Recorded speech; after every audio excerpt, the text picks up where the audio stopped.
Well,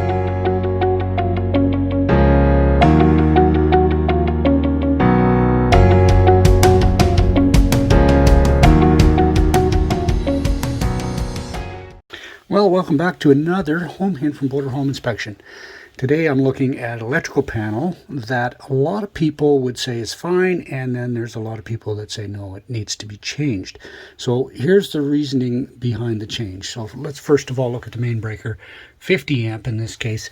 Looking at it in a home that's built in the 1950s, back in the day, 50 amp was probably lots of power for what they had.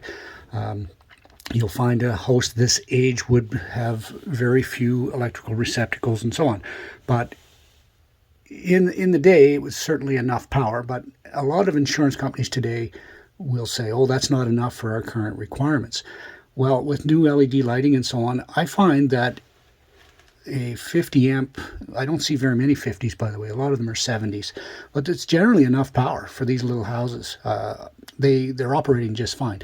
But that really doesn't matter. If the insurance companies deem it to be underrated, then you're going to be asked to change it. So at least in this area, if you're buying a house and it only has a 50 or a 70 amp breaker panel, then you're probably going to have to make some upgrades, and it's going to cost you a few dollars to do that. So oftentimes what they'll do is they'll have to change the wire coming into the panel. Sometimes they have to change the meter itself and the mast.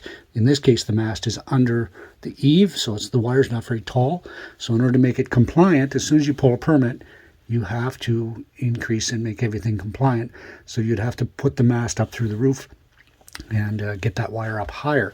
And then when they bring the new wires in, even though this panel might be rated at 100 amp, a lot of times they're changing the entire panel, getting new breakers. This particular breaker panel, the Federal, is no longer being made. Breakers and so on are hard to get.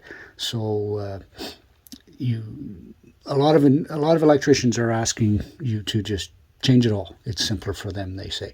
So it's going to cost anywhere from $1,500 to $2,500, maybe even $3,000 to change a panel like this one. So just bear that in mind when you're buying your next house. If it's an older home with a small rated panel, then you might have to incur those costs. And it's good to know that before you sign on the dotted line, because if you're putting all your money into the down payment and the insurance company says you have 30 days to change the panel, well, that's going to be another, like I say, $1,500 to $3,000 that you're going to have to come up with that money. So bear that in mind. So one of the other things that you have to be aware of when you're buying an older home, of course, is that they're not going to have as many receptacles in the house. So a lot of times people overload these circuits, and that's not good. So the other thing that I find, and just simple tester here, put the tester in. In this case, we've got reverse polarity, so we got the black and the white wires are backwards. The other problem that is very common in these older homes is the wires that they used back in the 50s and earlier, maybe even in the 60s, they only had two wires, so they didn't have that third ground wire. And you'll find that oftentimes not so much in the inside walls, because it's kind of easy to fix the receptacle on the inside wall. You pull the old wire down, hook a wire to it up here and pull it down through, so you can ground these ones on the inside. The outside walls, however, sometimes they had shavings in there, they were stapled, just much more difficult and much more destructive in order to change those receptacles. So a lot of times those ones are still ungrounded, even though your system is grounded otherwise, but they're not grounded. So what's that mean to you, the homeowner? It just means that the plugs are not quite as safe. So for instance, if you got a shock from that, you become the ground. So you potentially could get more of a shock. You can do some things to mitigate that, and I would recommend going to an electrician to find out just all of the different possibilities that you can use. So if you're upgrading your system in the basement, like your panel, you might want to consider getting an electrician to look at your receptacles in the house.